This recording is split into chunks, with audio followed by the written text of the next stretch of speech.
বিরিয়ানি কি সবসময় খাওয়া হয়? অনেক দিন পর পর খাওয়া হয়। তো অনেক দিন পরে খাবোই যখন, সব মশলাপাতি দিয়ে মজা করে রান্না করে খাবো। হ্যালো ভিউয়ার্স, আসসালামু আলাইকুম। সবাই কেমন আছেন? তো আজকে আমি রান্না করব গরুর মাংসের বিরিয়ানি। আর বিরিয়ানি তো সবসময় খাওয়া হয় না। তো ফার্স্টে আমি গরুর মাংসের ভিতরে আদা বাটা, রসুন বাটা আর দিয়ে দেব জিরা বাটা। আর সব কিছুই আমি হাতেই বাটিছি। আর দিয়ে দেব পোস্ত বাটা। আর এখানে আমি কাঠবাদাম আর পেস্তা বাদাম একসাথে বেটে রাখিছি। আর এখানে জয়ফল আর জয়ত্রী, তো সব কিছুই আগে থেকে বেটে রাখিছি আমি।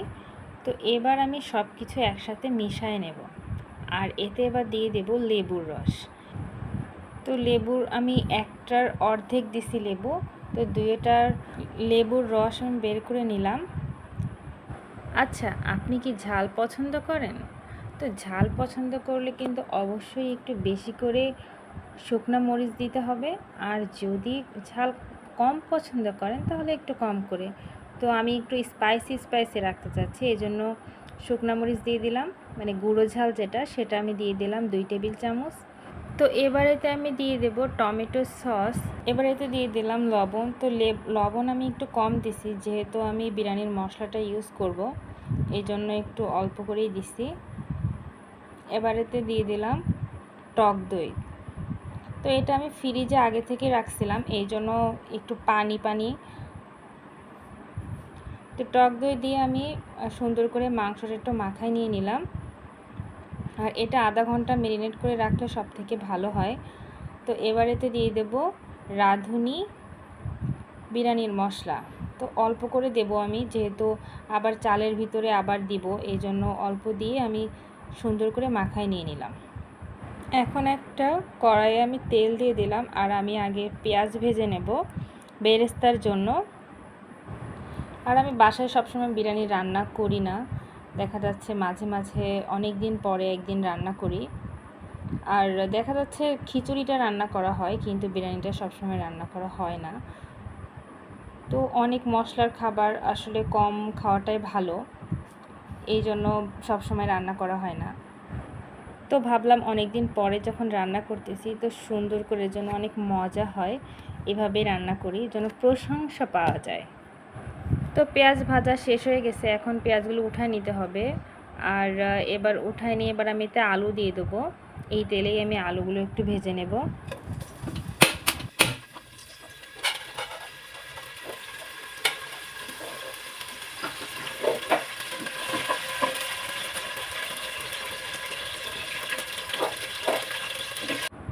তো আলু হালকা ভাজা হয়ে গেলে আমি আলুগুলো উঠায় নিয়ে নিলাম।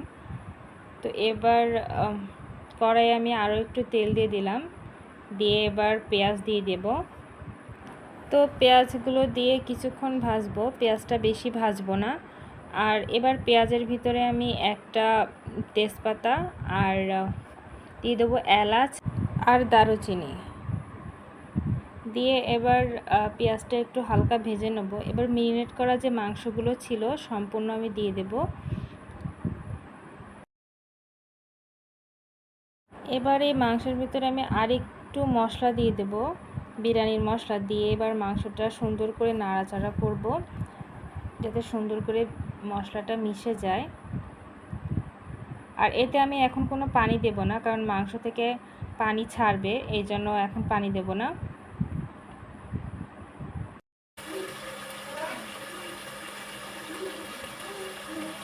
তো মাংসের পানি হালকা শুকায় আসলে এবার এতে আমি দিয়ে দিলাম আলু। আর আলু দিয়ে পানি দিতে হবে, কারণ হচ্ছে মাংস এখনও সিদ্ধ হয়নি, আবার আলুটাও সিদ্ধ হওয়া লাগবে, এই জন্য এবার পানি দিয়ে দিলাম। তো পানি দিয়ে কিছুক্ষণ নাড়াচাড়া করে এবার আমি এটা ঢেকে দিয়ে দেবো, যাতে আলুটা আর মাংসটা সুন্দর করে সিদ্ধ হয়ে যায়।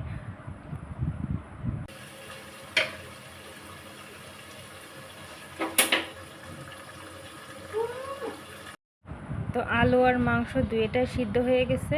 এখন আমি মাংসগুলো উঠায় নেব, আলুটা থাকবে, আলুটা ভাতের সাথে আরেকটু সিদ্ধ হবে। সবগুলো মাংস এবার উঠায় নিতে হবে।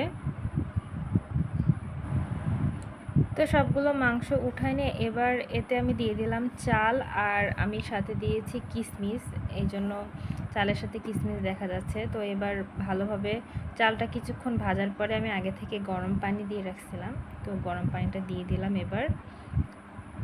তো পানি দেওয়ার পরে এবার এতে আমি দিয়ে দিলাম কাঁচা মরিচ, আর দিয়ে দেবো সামান্য বিরিয়ানির মশলা। তো বিরিয়ানির মশলা বেশি দিব না, যেহেতু মাংসে আমি দিয়েছি, এই জন্য বিরিয়ানির মশলাটা আর দিব না। তো এখন দিয়ে দেব হচ্ছে একটু লবণ, আর এতে দিয়ে দিলাম লিকুইড দুধ হাফ কাপ মতো, দিয়ে এবার ঢেকে দেব যাতে চালটা সিদ্ধ হয়ে যায়। তো কিছুক্ষণ পর পর অবশ্যই বিরিয়ানি উঠায় নাড়তে হবে। তো এইদিকে আমার বিরিয়ানির পানি অনেকটা শুকায় আসছে, তো আমি এবার যে যে মাংসগুলো ছিল এবার সেগুলো দিয়ে দিতে হবে। তো সম্পূর্ণ মাংস আমি ঢেলে দিলাম, আর এবার এটা সুন্দর করে নাড়তে হবে। হালকা হালকা পানি আছে এখনও।